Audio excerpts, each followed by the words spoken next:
चलिए आज के इस वीडियो में देख लेते हैं जो प्रैक्टिकल केमिस्ट्री से रिलेटेड है। हमारे पास नीट और जेई के सिलेबस में एडेड कुछ पॉइंट्स उनको देख लेते हैं। तो हमारे पास आज का जो टॉपिक है वो है मोहर सॉल्ट और एलम को बनाएं कैसे और इनके बनाने में क्या क्या हमें प्रिकॉशंस लेना चाहिए, क्या चीजें करनी चाहिए, क्या चीज ऐड करना चाहिए और किस मेथड से इनका प्रिपरेशन किया जाता है।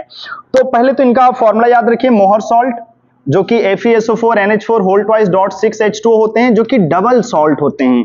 डबल सॉल्ट आपने कोऑर्डिनेशन कंपाउंड पढ़ा होगा, वहां पर सीखा होगा। ऐसे सॉल्ट जो अपने अंदर आने वाले सारे आयंस के टेस्ट देते हैं। ये फेरस आयन का टेस्ट देगा, सल्फेट का, अमोनियम आयन, सल्फेट, सारे आयन का टेस्ट दे जाएगा। और ऐसे alum K2SO4 Al2SO4 whole thrice dot 24H2O, ये है एलम। इसी को सिंप्लीफाई करो तो 2 पोटेशियम, 2 एल्यूमिनियम, 4 सल्फेट और 24 वाटर, उसको 2 से डिवाइड कर दो तो बन जाएगा KAlSO4 whole twice dot 12H2O। तो कहीं कहीं ऐसे भी लिखा होता है बोथ आर डबल सॉल्ट, ये वाला थोड़ा गलत कराने के लिए लिखा होता है, लेकिन रियल में इनका मॉलिक्यूलर फॉर्मूला ये होता है। ये एक मॉलिक्यूल मिलके बनाते हैं एलम। एलम इसमें अगर स्पेशल नाम बोलें तो ये पोटेशियम के साथ बना हुआ एलम है, इसलिए बोलते हैं पोटास एलम। ठीक है, पोटेशियम का एलम। एलम जिसको फिटकरी भी बोलते हैं। ठीक है, तो ये तो इनके फॉर्मूले हो गए। वाटर ऑफ क्रिस्टलाइजेशन अगर एग्जाम में पूछता है तो एक का 6 बोलेंगे और एक का 24, 12 नहीं, 12 तो इनका सिंप्लीफाइड फॉर्मूला है अपने पास। वाटर ऑफ क्रिस्टलाइजेशन, कितने वाटर क्रिस्टल के होते हैं। प्रिपरेशन करते समय ध्यान रखिए, इनको बनाने का बहुत सिंपल तरीका है, बस इनके सॉल्ट उठा लीजिए और जो सॉलिड में है उनको पानी में मिला दीजिए और उसके बाद उस सॉल्यूशन को धीरे धीरे धीरे धीरे ठंडा कर दीजिए। बस ऐसा करते समय ध्यान रखिए कि जब हम इनको मिलाते हैं तो पानी में इनको मिक्स कर दिया तुमने और उसके बाद इसमें इन दोनों सॉल्ट को मिला करके बढ़िया अच्छे से सॉल्यूशन को मिक्स किया, फिर धीरे धीरे ठंडा करते हैं, हीट नहीं करते ज्यादा हम लोग। अब जब इनको मिला लिया बढ़िया से, धीरे धीरे कूलिंग कर रहे हैं तो ये आपस में सेटल डाउन होते हैं, मिल करके क्रिस्टल बना लेते हैं। और ये प्रोसेस अगर हम फास्ट करना चाहते हैं तो लाइक डिसॉल्व्स लाइक, अगर हम यहां पर ये लोगों को रख देते हैं, बाहर से मोहर सॉल्ट थोड़ा सा इसमें डाल देते हैं, थोड़ा सा मोहर सॉल्ट, तो फिर जो मोहर सॉल्ट का फॉर्मेशन है ना उसी के पास और जल्दी जल्दी होने लगता है। उसी जैसे तुमने थोड़ा सा, जैसे अगर तुमने घर में देखा हो दही बनाते हैं तो दही बनाते समय मिल्क में पहले से थोड़ा सा दही डाल देते हैं जिससे कि दही जल्दी जल्दी बन जाए अगले दिन। ठीक है, ऐसे यहां पर मोहर सॉल्ट बनाते हैं। तो जब इन सबको मिक्स कर दिया, अब उसके बाद धीरे धीरे कूलिंग कर रहे हैं एसिडिक मीडियम में, तो जब कूलिंग होकर के ये मोहर सॉल्ट बन रहा होता है उसके पहले ही हम थोड़ा सा मोहर सॉल्ट का प्योर क्रिस्टल डाल देते हैं जिससे कि ये क्रिस्टलाइजेशन प्रोसेस फास्ट हो जाए। क्रिस्टलाइजेशन वैसे भी स्लो प्रोसेस होते हैं, लेकिन अगर तुम मोहर सॉल्ट पहले से थोड़ा डाल दो तो ये थोड़ा फास्ट हो जाता है, स्पीड पकड़ लेता है। तो ये होते हैं फेरस सल्फेट, अमोनियम सल्फेट, 1-1 मोल मिला देते हैं और यहां पर पोटेशियम सल्फेट और एल्यूमिनियम सल्फेट 1-1 मोल मिला देते हैं। ये प्रोसेस कराते हैं एसिडिक मीडियम में, डाइल्यूटेड एसिड, कंसंट्रेटेड नहीं, डाइल्यूटेड एसिडिक मीडियम में। ऐसा क्यों? क्योंकि यहां पर जो आयंस है ना, फेरस आयन, एल्यूमिनियम आयन, ये जो आयंस हैं फेरस आयन, एल्यूमिनियम आयन, ये सब आयंस पानी में हाइड्रोलिसिस कर लेते हैं। हाइड्रोलिसिस करके कुछ और बनाने चले जाते हैं, किसी और चीज का पीपीटी बनने लगता है।